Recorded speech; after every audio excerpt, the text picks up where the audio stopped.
दोस्तों एक basic electrical switch board wiring connections diagram है जिसमें आप 4 लाइट, एक पंखा और एक 3 पिन प्लग कनेक्शन कैसे करते हैं समझ पाएंगे। तो आइए देखते हैं। दोस्तों पहली बात तो है आपके वायरिंग के मेन जो तार है उसमें देखिएगा 3 मेन तार रहता है।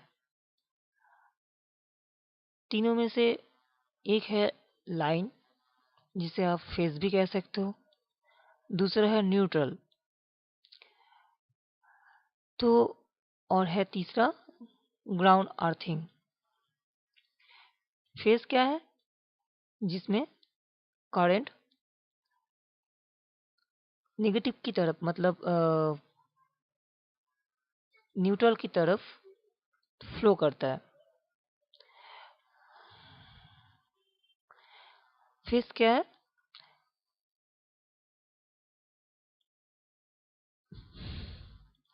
फेज क्या है? फेज मतलब है जिस वायर में आपका इलेक्ट्रिसिटी फ्लो करता है। और न्यूट्रल क्या है? न्यूट्रल है जो वायर में आपका इलेक्ट्रिसिटी फ्लो नहीं करता। इलेक्ट्रिक जब कोई भी रेजिस्टेंस से गुजरता है और न्यूट्रल में फ्लो करता है तो एनर्जी पैदा होता है। उस एनर्जी से आप कोई भी सामान, कोई भी इलेक्ट्रिकल सामान चला सकते हो। न्यूट्रल में कोई पावर क्यों नहीं रहता? न्यूट्रल में कोई पावर नहीं रहता है क्योंकि न्यूट्रल पावर को एब्जॉर्ब करता है और जो फेज है वो पावर को थ्रो करता है। ग्राउंड क्या है? ग्राउंड है न्यूट्रल जैसा ही। ये ग्राउंड जो है ये आपका पर्सनल न्यूट्रल कनेक्शंस है। जो घर के बाहर आप एक आयरन रॉड या कोई मेटल रॉड से तार मिट्टी में मतलब रॉड से आप तार जोड़ के घर के बाहर मिट्टी खोद के उसको कनेक्शन करते हो। ग्राउंड कब जरूरत होता है? जब कोई न्यूट्रल फेल होता है। आपका कोई चीज़ में सोचिए कि आप एक आयरन कर रहे हो, आयरन के अंदर जो कॉइल रहता है वो किसी तरह आपका आयरन के बॉडी में टच हो गया तो क्या होगा? अगर न्यूट्रल फेल रहेगा तो आपका फ्यूज नहीं काट होगा। तब क्या होगा? आपका पूरा बॉडी में फेज जो है थ्रो करेगा। आप अगर उसको छुएंगे तो उसको आपको करंट शॉक लग सकता है। पर अर्थिंग अगर रहेगा उस बॉडी से तो क्या होगा? फेज डायरेक्ट बॉडी को अर्थिंग मान के उसको थ्रो करेगा तो आपका जो है फ्यूज जो है वो कट हो जाएगा। तो घर में ग्राउंड नट जरूर रहना चाहिए, ये बहुत ही ज़रूरी चीज़ है। अब आइए कनेक्शन के बारे में समझते हैं। देखिए एक बोर्ड में जो मेन चीज़ है वो है फ्यूज़। फ्यूज़ का क्या काम है? फ्यूज़ जो है सोचिए कि आपका एक बल्ब शॉर्ट सर्किट हो गया या पंखा जो है किसी तरह शॉर्ट सर्किट हो गया तो फ्यूज़ नहीं रहेगा तो आपका कोई भी तार जल सकता है क्योंकि फ्यूज़ तार से थोड़ा पतला होता है। पतले से फ़ायदा क्या होता है? पतले से फ़ायदा होता है तार से अगर एक फ्यूज़ पतला होगा तो तार जो है वो गलेगा नहीं, आपका फ्यूज़ कट जाएगा। तो पहले बार है आपका लाइन जो है, फेज जो है वो फ्यूज में आएगा।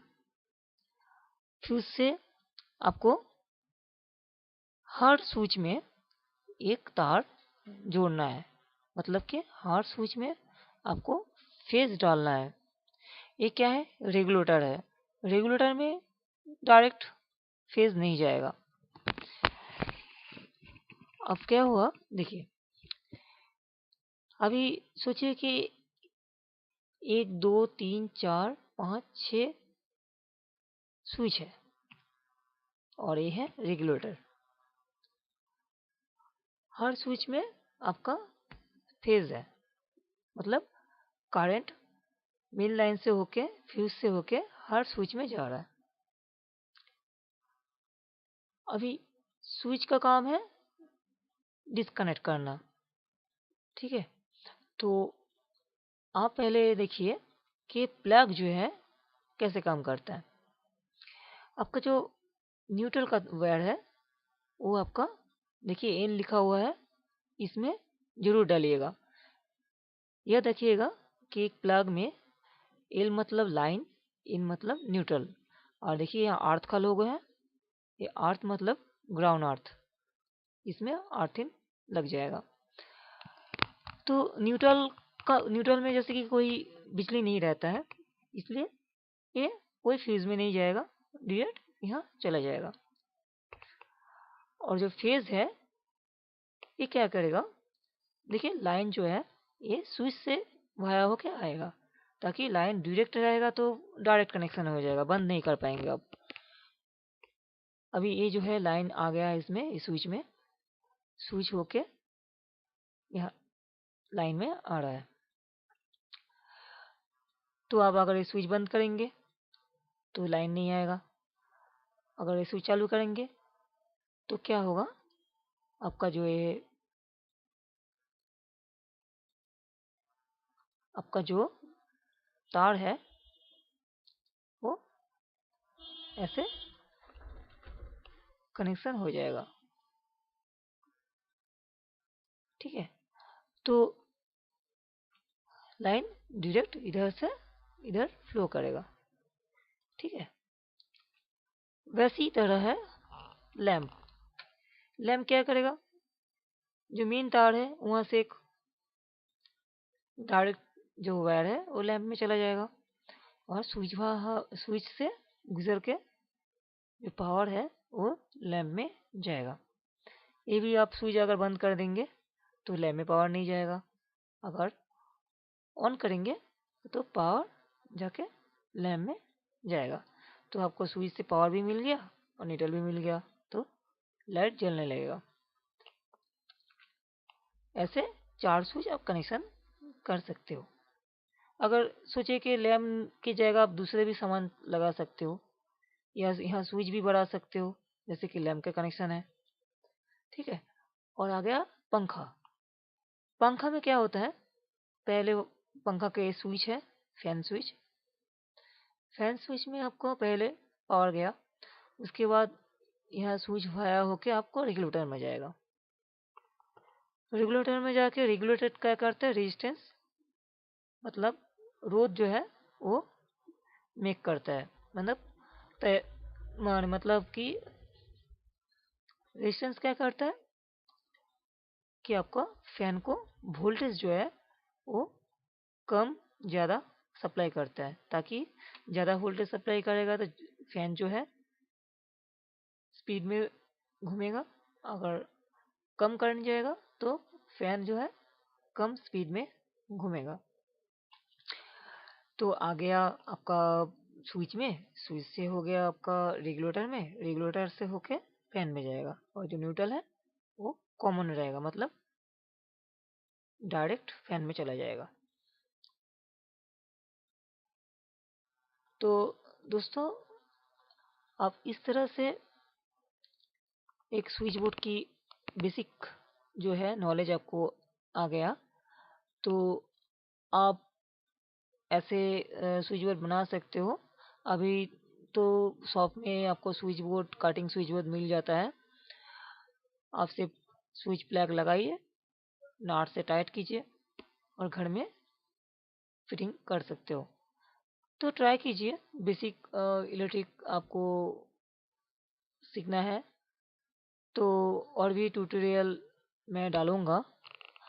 और कुछ आपको कुछ सवाल है तो आप कमेंट बॉक्स में मुझे पूछ सकते हो, मैं रिप्लाई ज़रूर करूँगा। तो आज के लिए इतना ही। कोई सवाल रहे तो ज़रूर कमेंट कीजिएगा। Thank you.